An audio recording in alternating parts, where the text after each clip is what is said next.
This is the Monday Morning Quarterback, another original multimedia presentation from NorthJerseySports.com. Brought to you by the Bergen County Education Association. Bergen County Public Schools work because the BCEA works with you.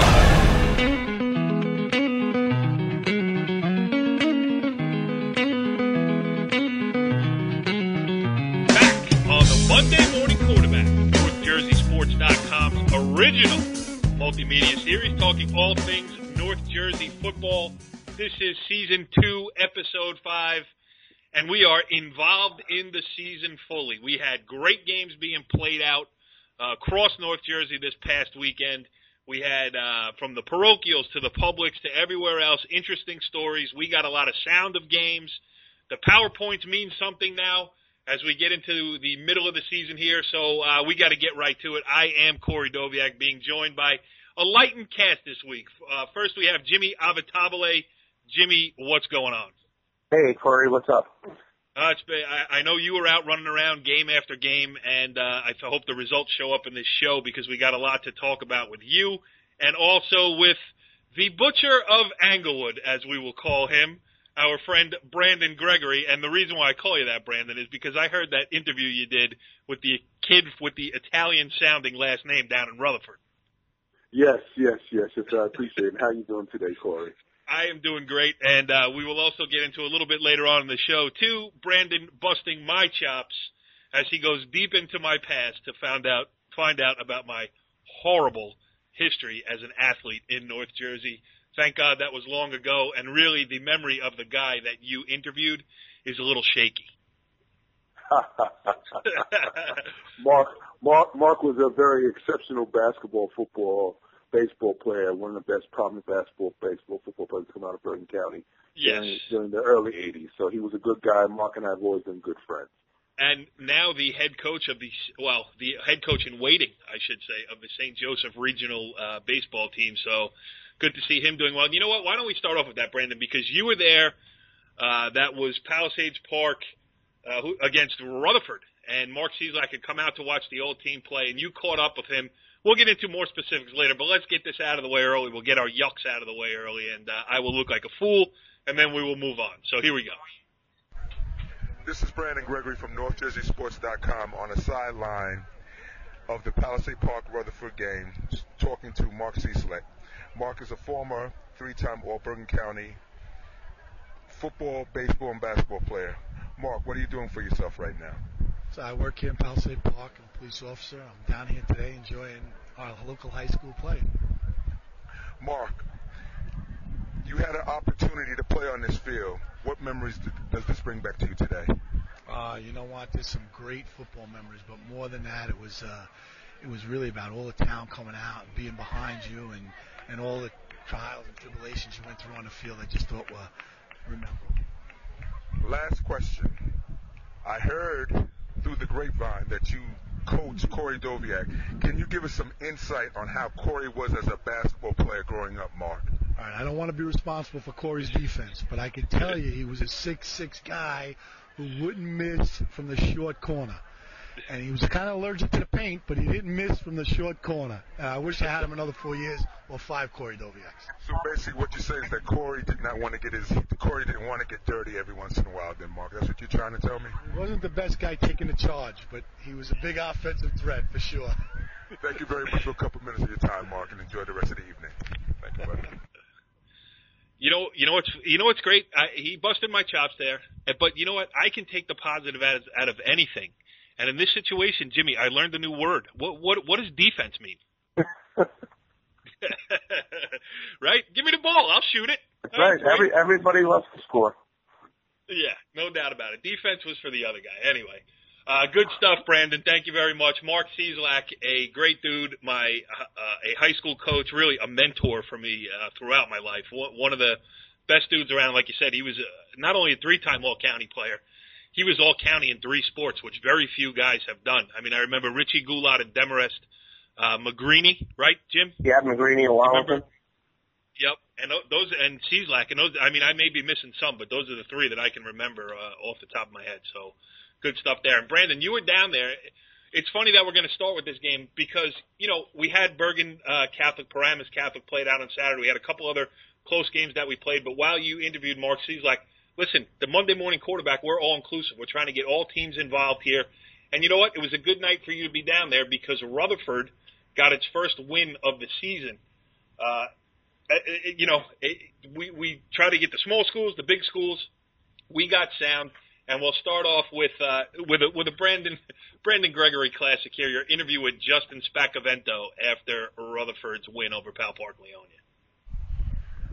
This is Brandon Gregory on a sideline with Justin Spacavento. Hey, Corey, don't kill me on this one. From Rutherford.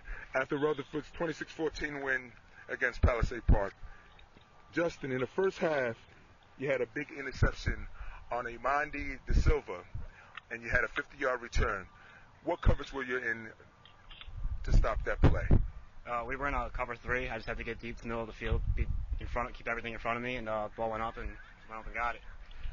During the course of the week, getting ready for this game, you had a short week. This game is on a Wednesday night.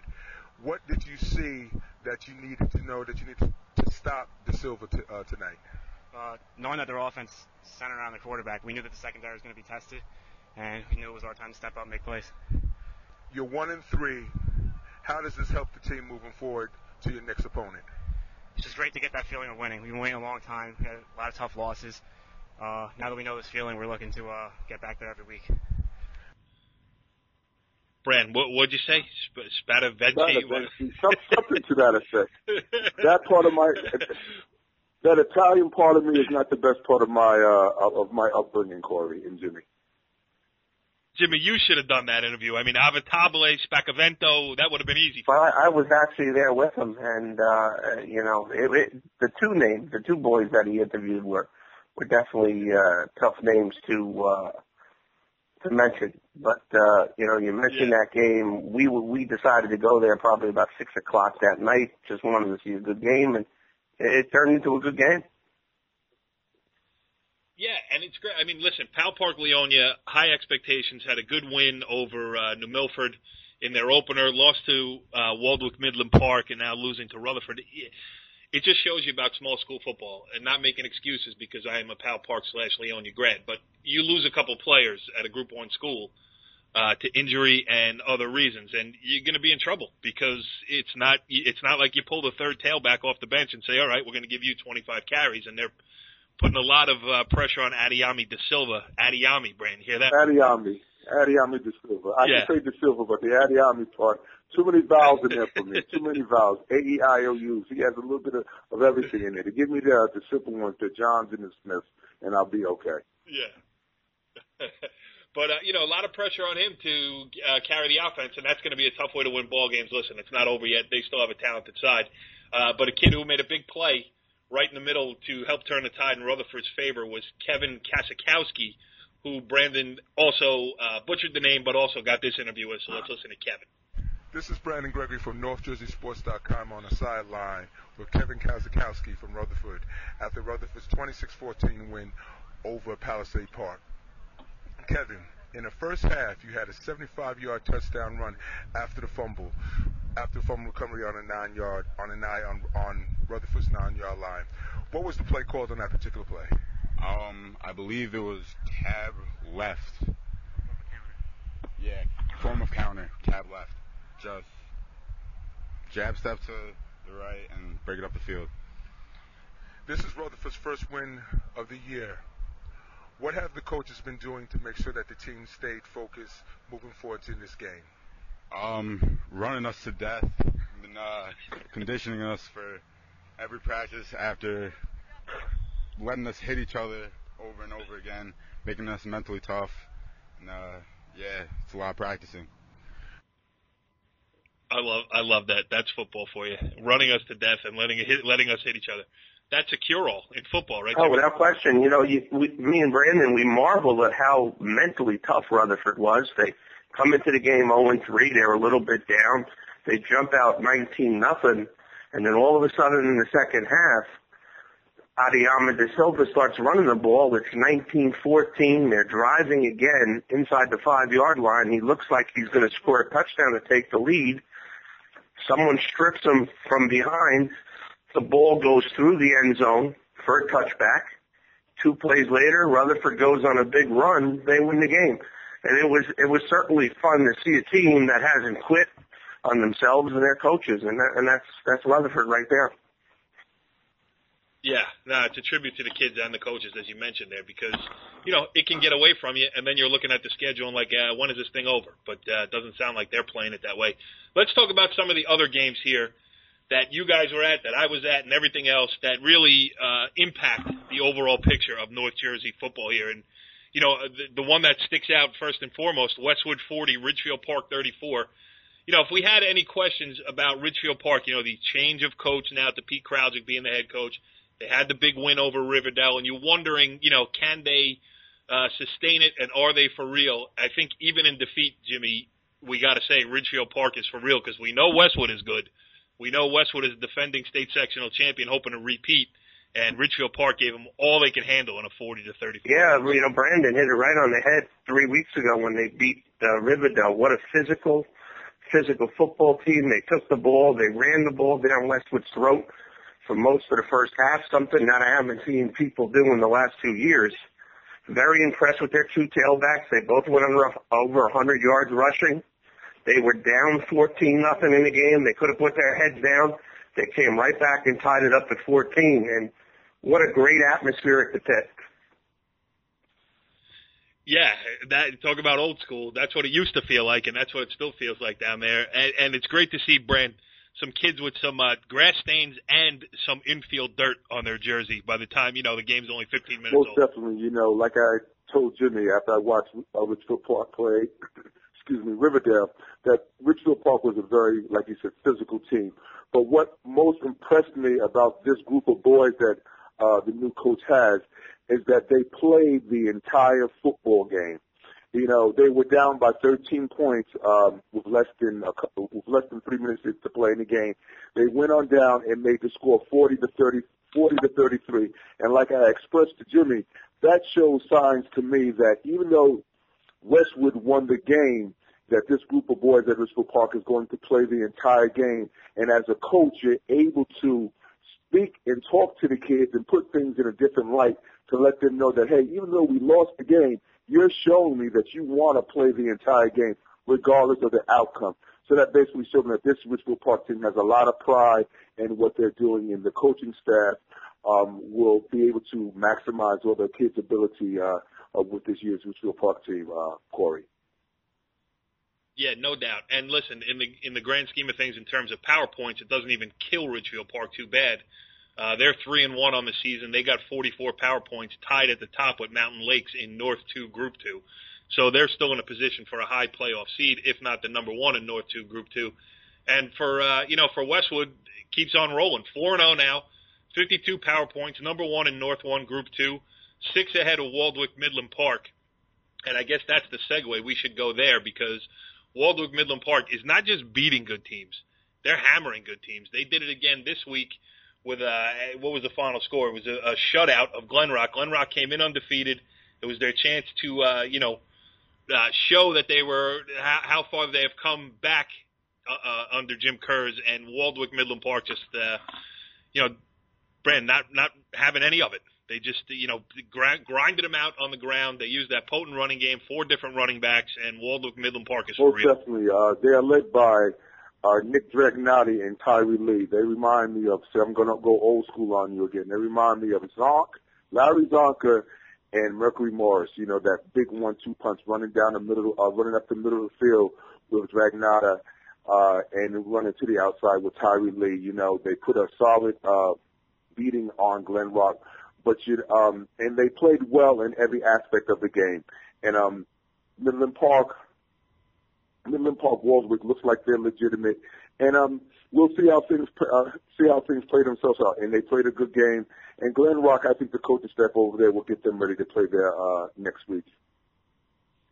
Yes. So, well, you talked about Nick Dragnotti and you talked about Tyree Lee. Funny thing, we got sound from both of those guys. Let's start with Nick Dragnotti. Here we go. Nick, you ran the ball 7 times for 70. You ran the ball 9 times for 77 yards. What were you able to do during the course of the game that you were so effective running against Glen Rock?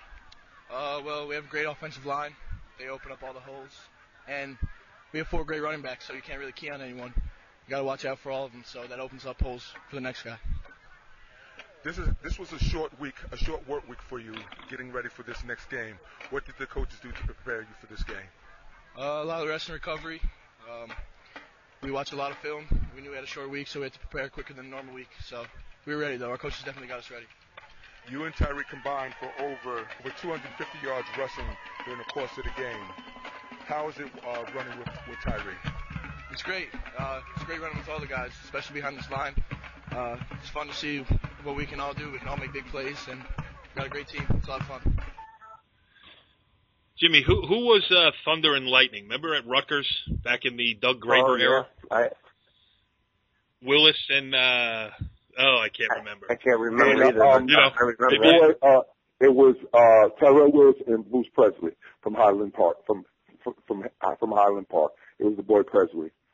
Terrell Willis and Bruce Presley from Highland Park.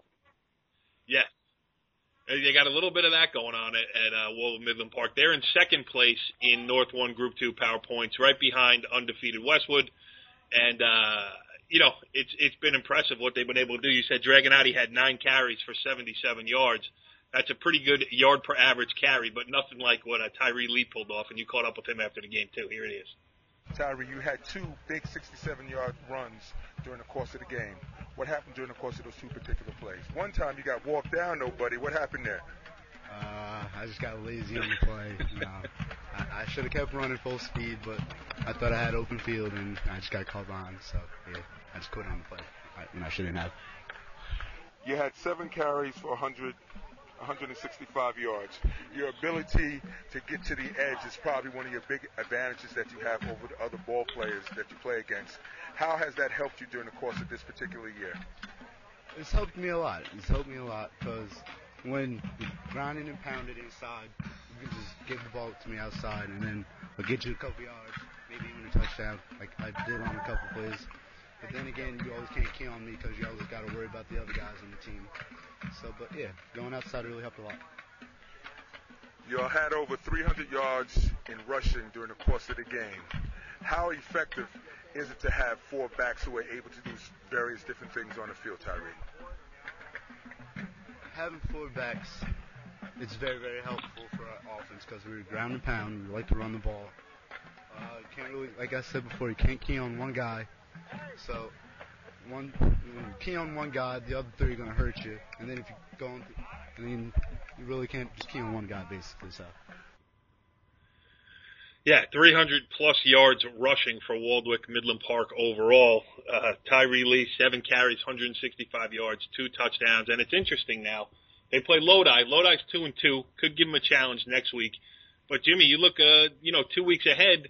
You take a little peek at the advanced schedule, and they got Garfield waiting there.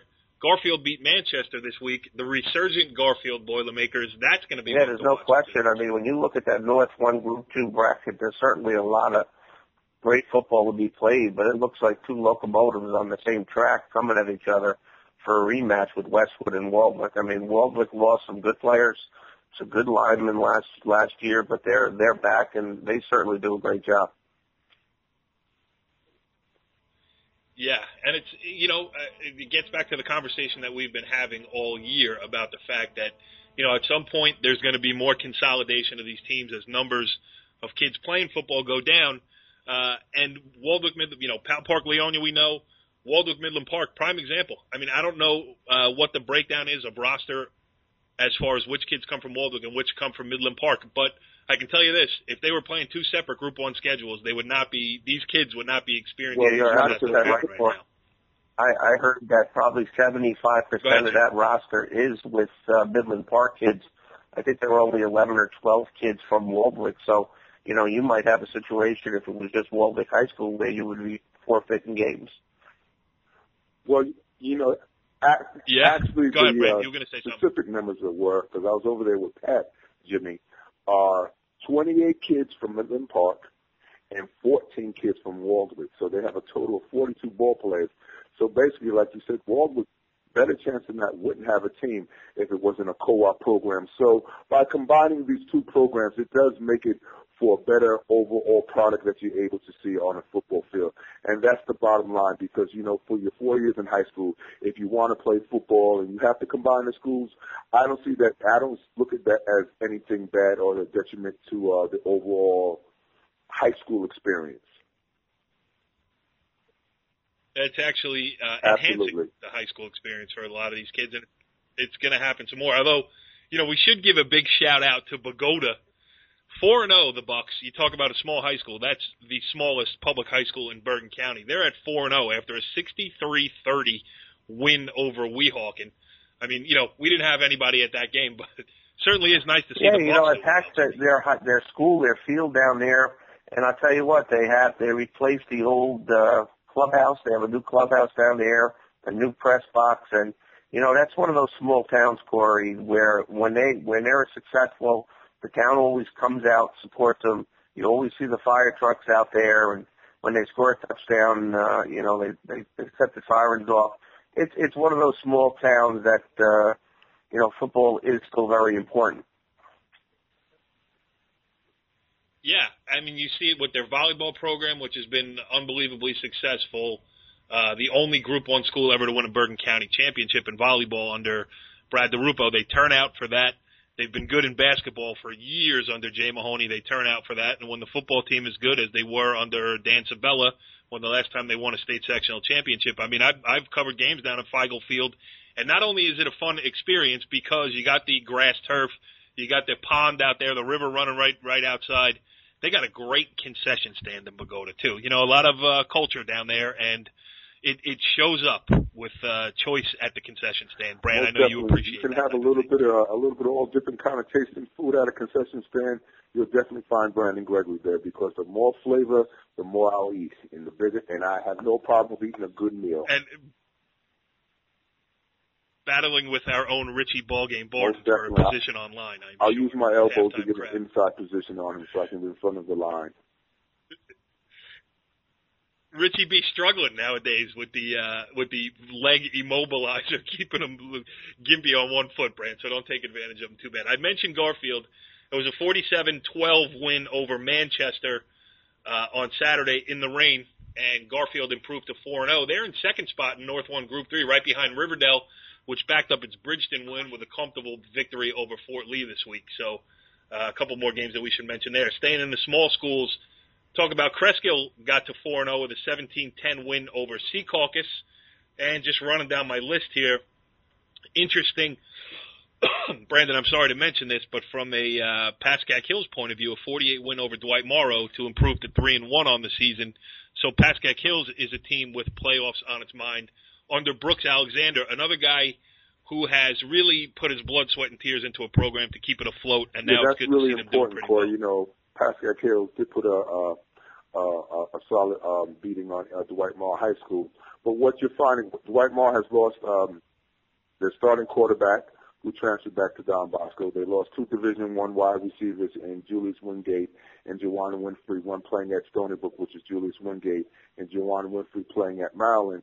So when you lose those caliber of players in the skill set positions on top of everything else that they lost due to high school graduation, it's kind of hard to bounce back. But I figured Barry will figure out a way to hopefully make this season a productive one, because the building blocks to a good program is how you handle adversity when you're not winning like you're got accustomed to in Inglewood. So we'll see where Barry is able to develop these kids. He's starting a lot of freshmen, a lot of young kids, and see what he can do. And hopefully he'll be able to do some positive things down there, because it's important to the growth and development, not only to the high school students in Inglewood, but to the overall positive environment in Inglewood. It will make things a lot better.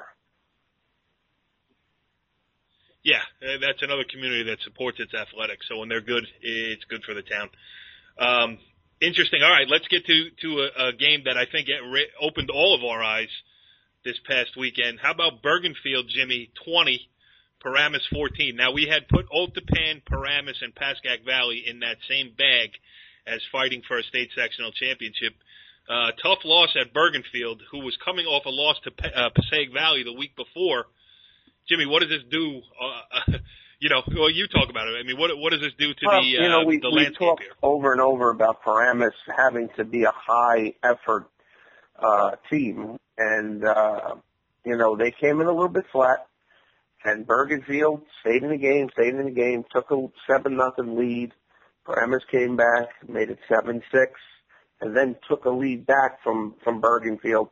Brandon was actually at the game with our friend Pat Rice, and he'll explain to you a little bit more about their outstanding Division I prospect at Bergenfield. Well, the Division I prospect that Jimmy's talking about is Javon Haskins. He's only his second game playing quarterback at Bergenfield High School. The kid's a legitimate 6'4", about a good 215 pounds to 220 pounds. Great athlete. The coach put him all over the field on both sides of the ball. Obviously, when you have an athlete like that, on the offensive side of the ball, the best place to put the ball in his hands is at quarterback. So he played quarterback. He had 8 completions during the course of the game, and after I got some of my information from Pat, all 8 of the completions went to his brother. And he made a great, it was 14-7, like Jimmy had mentioned. Paramus had went up on a big, impressive drive. They came back and did a double reverse to get a 2-point conversion, double reverse pass to De La Cruz, made it 14-7. Bergenfield gets the ball. It was like second down, I would like to say, like 10 yards. 4 kids trying to tackle him. He's able to break loose. He throws the ball to his brother over a 70-yard touchdown pass, ties the score. Bergenfield ends up winning the game at the end. It was just a great game overall. But the one thing I can say, even though Bergenfield beat them, Dan Sabella did have his team in a place to win, opportunity to win. Kid had missed a field goal at the end of the game. Tyler Smith had scrambled, ran to the right hash mark. The kid had to kick a field goal from the right hash mark. He missed a 23-yarder. Bergenfield comes on down in overtime and wins the game. It's a great high school game. I enjoyed those games. I enjoyed that game, a lot, Corey and Jimmy. Yeah, and it's a huge win for Bergenfield. And funny, Brandon, you and I, through circumstance this morning, saw one of Bergenfield's assistant coaches milling around somewhere. We grabbed him and talked to him, and listen, he was pumped up about it too. We caught up with the former Demarest athletic director, as I first knew him, now a volunteer assistant at Bergenfield, Jerry Emerson, and he was just happy, that Bergenfield, he's going to be able to, the kids are going to be involved for the rest of the season. Most definitely. I live in the same court as, like you said, Mr. Emerson, and also Tom Curry, the athletic director from Bergenfield. Yeah. Yes, it's a great court. I get an opportunity to speak to people that have probably over 50 years of knowledge in Bergen County. Excuse me, not Bergenfield, but in Bergen County sports. So when I have an opportunity to speak to both gentlemen, I always say hello, and they impart some wisdom on me, and I'm very appreciative of having an opportunity to live over here. They're good people. Yeah, it's like the Hall of Fame. There should be a plaque in the middle of that court over there. I mean, Tom Curry, the co-host of Talking Hoops here on NorthJerseySports.com. That's royalty. Definitely right there. Tom's a very, very nice guy. He's always friendly. And Jerry actually helped move one of my TV sets when I moved into the place. And I'm always appreciative and grateful for people that helped me through my summer activities that I went through and me going through the stuff. So these people have been good to me. The people over here have been very, very good to me, and I'm very grateful for all their support. Listen, we got everything here on Monday Morning Quarterback on NorthJerseySports.com. I mean, Brandon moving, football, locations of the greatest figures in Bergen County history. This is top to bottom, one-stop shop for all of your North Jersey sports needs here. So let's continue on. I guess it's time. Let's turn our focus now to the parochials.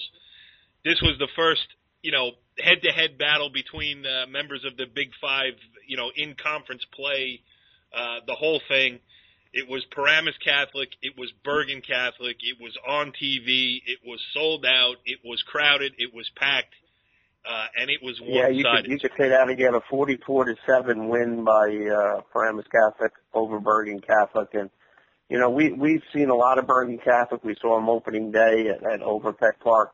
I've seen a couple of their inter-squad scrimmages, and you know, what we talked about off the air a couple of weeks ago, would Bergen be able to protect the quarterback, Jared Garantano, in the big games? And obviously they had a nightmare day yesterday. They gave up 13 sacks. He was harassed from the first play to the last play of the game. You know, in defense of Coach Campanelli, tried to come out and tried to establish the run.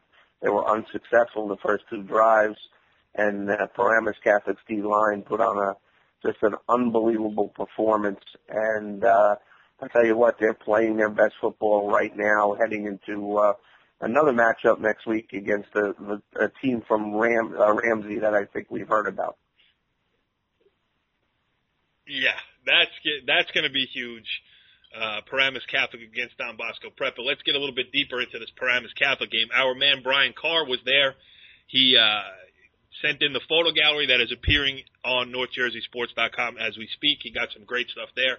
But he also did double duty. He got us some interviews of three prominent figures from that game, one being Rashawn Gary. Now, I wrote down some of the stuff that Brian Carr sent in. How about 6 sacks, a blocked punt, and then jumping on it for a touchdown? I mean, Rashawn Gary was all over the place, and Brian Carr caught up with him after the game. Brian Carr here after big Paramus Catholic win over Bergen, 44-7. I'm with the star of the defense, Rashawn Gary, who had, 3-4 sacks today? Maybe even more? Yeah, maybe even more. Great Carr. So here's Rashawn. How many sacks? Tell us about the game. Go ahead. Oh, man, the game, you know, our defensive line coach gave us a great talk, and, you know, just got us ready to go, and my whole defense, we was ready to go, and that's where it began off the first snap. Right. It was a good game from the beginning. You guys started early, then you get a turnover and a score. Oh, yeah. And that set the momentum, right? Yeah, no doubt. You know, with big plays like that, it just gets the whole team moving, so, you know, we just need to keep doing big plays like that. Big play in the second half. There was a punt.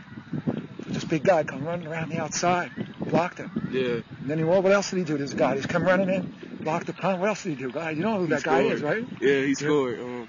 So that's the first of the season. I hope I get plenty of more. Right, yeah, you came in really hard, blocked the ball, and then he ran really, really hard over there and got the recovery, too. Yeah, I had to. I couldn't give up on that play. After that score, I watched you come off the field. You're pretty excited, man. Oh, yeah, no doubt. You know, when I get excited, the whole team gets excited. Like I said before, we all feed off each other's energy. Great. Now, one other thing we'll talk about. Colleges. Everybody, I'm sure, is asking you, what are we looking at? I hear Miami, a couple of schools like that, a lot of schools to choose from right now? Yeah, a lot of schools to choose from. So after the season, I'm going to break down my list for a fact and see where it goes from there. Yeah, you know, last week, Jimmy, we were laughing a little bit about Brian Carr's interviewing style. I have done a complete 180 on it. I love it. I love the way he just sounds like he enjoyed himself. He sounded like a little kid. He's like this big guy running around the corner. So Brian Carr did a great job, and Rashawn Gary, that was a standout.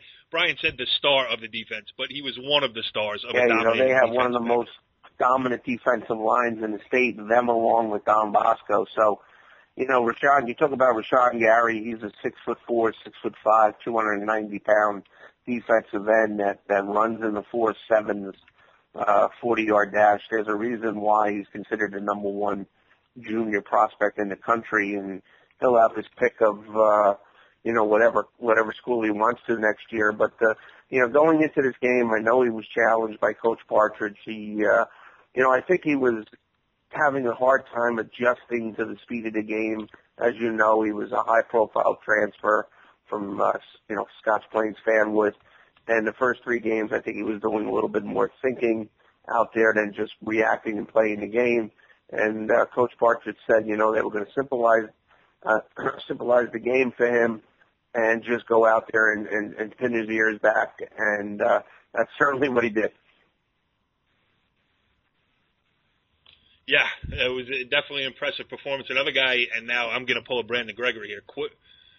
Kalani Figueroa, another senior defensive tackle, a transfer from New York City. Yep. He's probably about 6'3", 260, 265. And, you know, you can mention the front seven for Paramus Catholic because once Bergen was established not to be able to run the football, they were able to just pin their ears back and come, and they did. they hit Jared Garantano on every single pass attempt, and there were a bunch of them, and you really have to give Jared Garantano a lot of credit for just picking himself up, getting back in the huddle, and doing it again over and over and over again. Yeah, that's true. Cool. And Figueroa had 2 sacks, 2 of the 13 that Paramus Catholic put together, and Brian Carr caught up with him too.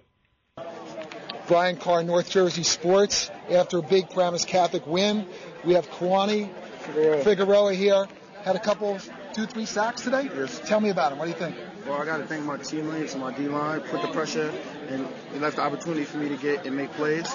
And I got to thank my coach, Coach West, for preparing us all year round for this game and preparing us for the season. Great. All right, what are you looking like next week? Big game, huh? Yeah, we got Don Bosco. We're gonna get back in the weight room, get some good film work in, get ready for just another game. Good. What are you looking for college next year? Any college? You're a senior now, right? Yeah, I'm a senior. What are you thinking? Just wait until the end of the season and make a decision. Any schools interested? Yeah, got a lot of Division I schools interested. Got a couple of D1 AA's, and just take a couple of visits after the school year and see what I like after football season. How's your grades? I got an 82 average. Great. That's good. It's important. Yeah. Well, good luck. Brian Carr doing a nice job there with Mr. Figueroa, and Jimmy, I like the term you used to describe Chris Partridge, the head coach. He's the Pied Piper. I mean, kids are following him. Listen, there are other issues that we will get to later on in the season as far as high school sports in general. We're not going to single out Paramus Catholic or any of the other parochials, but it is interesting to hear of so many transfers there. And, if it's technically within the rules, then they should play by those rules. I think it's more of an NJSIAA issue, and not just, again, like I said, not just with Paramus Catholic, but it seems like there's a lot of gray area being, worked in through here. So, but, for now, Paramus Catholic with a great win, Paramus Catholic with a game that's going to draw a lot of people to the stadium, a lot of eyeballs to wherever it is on TV, and Brian Carr also caught up with Chris Partridge after the game. Brian Carr, North Jersey Sports, with Coach Chris Partridge after the big Paramus Catholic win today against Bergen. How was the game, Coach? What do you think? I think we played well. I think that's a good football team. I'm sure we're going to see them again at some point in the playoffs. So, I think we played well, and we got to keep improving and, keep going. Good. How's defense? Very strong tonight. A lot of sacks. 10, 12 sacks today? Oh, I think it was 14, actually. Yeah, that's what I was told. I mean, I could be off. But, we played really well. We played hard. We played aggressive. That's the type of football and type of defense we want to play here. Good. Offense looked pretty good. A couple of big plays here and there. Yep, of course. Yeah, I think we got to work on some things all around. We played a tough division. We got to get, it's a battle every week. So, we got to continue to get better. And, this team is still forming their identity and still getting better each week. And that's the scary part. Excellent. Next week, big game. Who do we got? I don't know. Somebody up at Ramsey, I think we're playing next week. That's right. I mean, it's just like this game. I mean, it's Big North United, baby. Anyone we play is going to have to strap it up. It's going to be a physical, well-coached contest, and, we'll get after it. Strap it up and get after it, Brand. I mean, that is certainly what's going to happen next week. Just a week out, Brand. Do you have a favorite in that game? Give us a prediction. And the reason why I say that is that in a football game, the styles of teams are what makes a football team, or what makes a football game. What I noticed that Chris is doing, and correct me if I'm wrong, Jimmy, and what I know what Coach Toll has done, Chris has brought in big physical up front linemen. Don Bosco has big up front linemen. You're going to see a clash of physical teams up front. But the reason why I will give Coach Toll the advantage because of his game day experience of going through these type of games. Even though Chris has won the last 2 championships, state championships, I will say that Coach Toll will have his team prepared to play, even though Paramus Catholic will be prepared to play also. But Coach Toll has had this extra week to get ready for Paramus Catholic. And anytime you give a great Toll coach team an extra week prepared to play you, it's kind of hard to beat him. Now, I don't know his record overall having an extra week to play any opponent throughout this region, Northeast going down to Florida. But I can almost guarantee you there's probably like 50 wins to probably like 1 or 2 losses.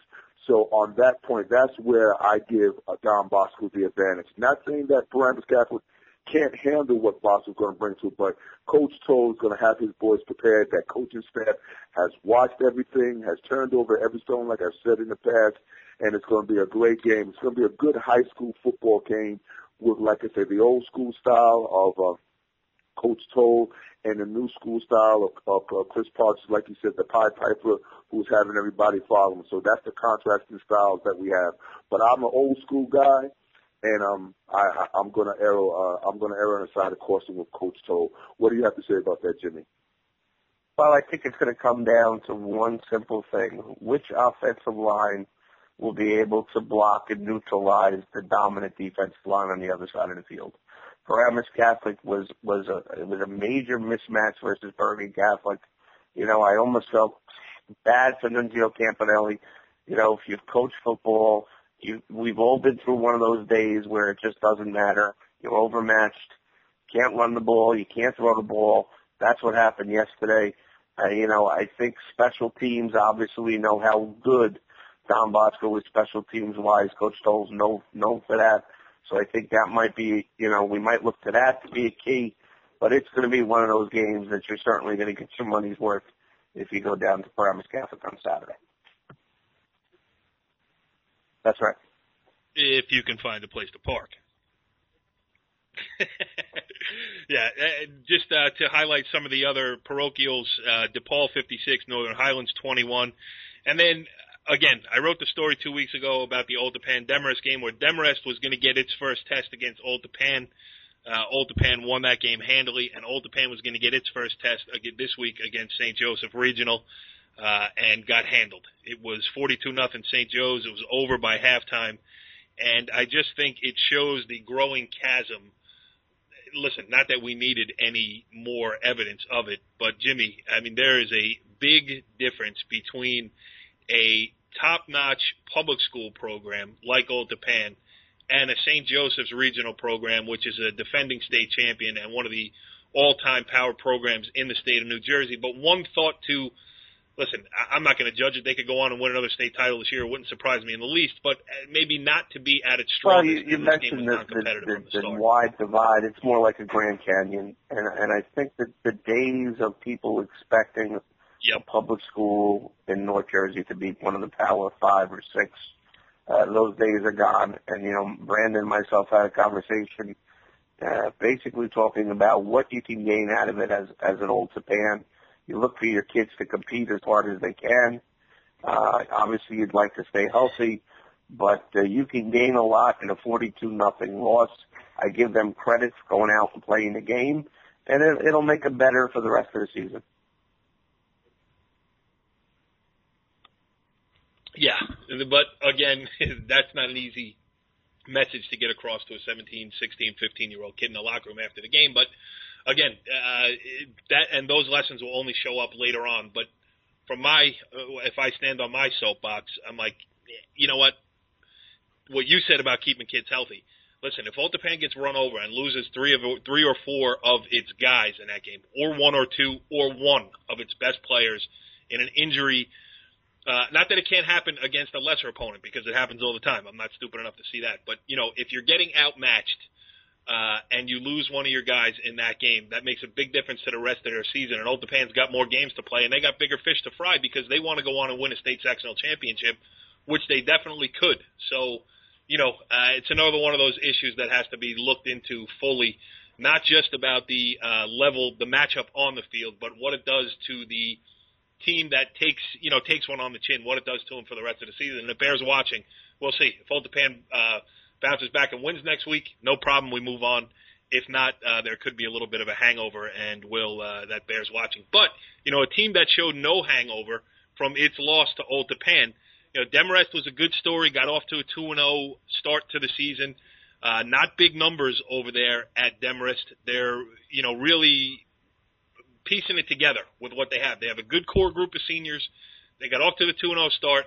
They got blitzed by Old Tapan in the rivalry game, and it was going to be, you know, how are they going to bounce back? I just so happened to be there on Thursday night. I caught up with Tony Mottola after Demarest got to 3-1 with a 55-21 win over Tenafly, and that game was over by halftime as well. So Demarest, if you're looking to see how they responded, Let's listen to Tony Mottola. So I guess after last, you just wanted to go for it. Obviously, onside kick, score that first touchdown, get the boys back going in the right direction. Trying to get them in the right direction, and we kind of wanted to try to get on Tenafly as quickly as we could. They got a couple weapons there that we were a little bit nervous about. So if they gave us this look, we said we were going to try this onside kick, and Greg and the boys they did exactly how we drew it up, and it kind of set the tone for the rest of the game. And after what happened to us last week versus Ultapan, we needed some momentum and some good things to happen, so that was good. And I'm sure most of it. I don't know, where did you leave the Ultapan game? Was it over as soon as you got off the bus, or was it there this week clear? Did you have to harp on it, or? No, not at all. We actually got rid of that game once we walked off their turf. I mean, Ultapan is a very, very good football team. We didn't play well. You can't do that versus a good team, but that's what happened. So, we just kind of, hopefully we get to see them down the road later on, maybe in the playoffs, we're hoping. Our goal right now is we just got to stay focused and try to just keep winning games. Just got to try to keep winning games. We got a tough one next week versus Lakeland. So yeah, and if I told you when we did the photo shoot a month and a half ago that you'd beat 3-1, maybe who cares who the 3 and who the 1 are? But right? Like I always tell the kids, where do I sign? I'll take it. Where do I sign for 3-1? And again, next week we want to be 4-1. Listen to me with my shameless plugs about photo shoots. I mean, that's tacky. I admit it. But Demarest, got to 3-1, and if the playoffs started today, which they don't, but they would be included in the North 1 Group 4 bracket, where Ultapan is, where Pascack Valley is. Pascack Valley 3-1. Their only loss against DePaul, another one of the parochial powerhouses. And Pascack Valley this week, Jimmy, it just shows you how tight things are. Wayne Hills came into the game 1-2. Against Pascack Hills, and gave them all they could against Pascack Valley, gave them all they could handle. Yeah, no Pascack question. Valley, We were talking, we went to the Hasbrook Heights, North Arlington game. We couldn't get enough football, so we sat there for 3 quarters, Brandon and myself. Yeah, that was a barn burner. But yeah, you really can't get enough. You see the football. short week, the games played on Wednesdays and Thursdays. Anything that breaks the normal routine for the coaches and especially the kids, you see a lot more close games. It seemed this week than we have the first 3 or 4 weeks, and I think the short week kind of lends itself to that. Good point. Yes, yeah, that's a good point. I mean, I should have mentioned that as well. Good one. So Pascack Valley's 3-1, Wayne Hills 1-3. West Milford with an interesting result. They beat Wayne Valley. Wayne Valley got off to the 2-1 start. Maybe kind of put a lot of eggs in that basket last week, showing up at Paramus, and then now have suddenly lost 2 in a row. Brandon, does that surprise you? West Milford 28, Wayne Valley 21. When you're a new program with a new head coach like up at Wayne Valley right now, you want to try to find some type of consistency. And, to get ready, like I said, when they played Paramus last week, and like you said, they put everything into that basket. To get the kids over that hangover is sometimes difficult. It takes 2 to 3 weeks, and if it takes 2 to 3 weeks, that can lead to a 3-game to a 4-game losing streak before the kids have realized, like, oh, we've lost 4 games in a row. Now they're ready to play again. So that's the issue that's in front of Wayne Valley. How is he going to get the kids to understand, okay, we lost to Paramus, but we're better than that. Let's try to be a consistent program so that we can establish what we want to do week to week, and that's how you build from having a team to building a consistent program. And that's where the new coach at Wayne Valley is right now, trying to make this into a consistent week-to-week team, then make it into a yearly program. Yeah, and everything is so topsy-turvy. I mean, we're 4 games in, and the PowerPoints, are out now, and they mean something, but between now and the time the state tournament is seeded, so much is going to change. I mean, look at a team like Passaic Valley. They come off, they squeak past Bergenfield, which now looks like a much better win after Bergenfield goes out and beats Paramus. Now they would be in the number 8 spot in North 1 Group 4. You got Roxbury in there, you got Pascack Valley in there, you got Randolph in there, Ultapan, Paramus, Nutley, Demarest still in the playoff picture. Even Wayne Hills at 1-3, they're not out of the running yet. So much of this has yet to be played out, and with the way these results are coming in week by week, there's always 3, 4, 5 scores out there that make you go, oh, so that changes everything again. And Jimmy, That leads me to my next and final question. Well, I for think you. the game on Friday night, week? one of the interesting games you mentioned before, Waldwick, Midland Park, and Lodi. Lodi coming off a tough loss yesterday. Dare, quarterback from Elmwood Park, lit them up, threw for 4 touchdowns. Lodi obviously missing Manny Apia, who did play his first game for Bergen Catholic yesterday at corner. Yep. You could see a noticeable difference in that Lodi team, not as explosive, but Pat Perico will have them ready to go up to Waldwick, Midland Park. And I think Westwood going to Riverdale, Westwood would have played in 19 days. They would have played Mawa, Richfield Park, and Riverdale. And if they could come at it at 3-0, that would really certainly set them up for a great playoff run. Yeah, absolutely. That's a great playoff run in itself right there. So that definitely, they're already the favorite. They could really stamp that. Brandon, how about you? Anything catch your eye? I mean, other than Don Bosco, Paramus Catholic, which goes without saying. See how they bounce back. And I really, Jimmy and I talked during the course of the week, and Jimmy's pretty good at picking out some pretty good games. And I talked to Pat, we've been able to find some pretty good games. So I really don't know as of right now, but I do know that I'm trying to see who Paramus plays next week. Hopefully they play a good opponent. I don't have anything in front of me, and my computer, as you do know, Corey, has gone down. I think the screen has blown on me, so I have to get my computer addressed this week. So, I really will have to just wait and see. But wherever I do decide to go, what I've been able to see during these past couple of weeks have been some very, very good football games. Like from the Bergenfield Paramus game to the Richfield Park Westwood game. So I'll find something that I will enjoy this upcoming weekend, Corey. Yes, I will too, and Brian Carr will, and Pat Rice will. So listen, we got some guys running around watching some football, coming back with some sound for us. Jimmy Avitabile is going to break that recorder out one of these weeks. I know it's might find your old Little League coach when you play Little League coach, and we'll do an interview on you. But at some point, it'll be busted. It's at a point where I'm just so into the game, I almost completely forget that I have the recorder in my pocket. So I will try to bust it up at some point. I know the feeling. And his name is Don Scala, by the way. Santate Electric was a dominating dynasty in Palisades Park Little League in the early 80s. And Brando, great stuff this week. I will get to your recorder back. I didn't even break your chops about your computer. I mean, last week you submitted electronically. Today I was at your house picking up the audio. But you know what? We'll leave some things to people's imagination. You'll be back out there. I know you will. And, boys, we did a show this week. We said, we're not going to have any guests. It'll be, nice and tight, short. We had all the audio clips to play. That would be enough. We're pushing an hour. So I think we covered everything we could here on the Monday Morning Quarterback, Season 2, Episode 5. Follow the leader.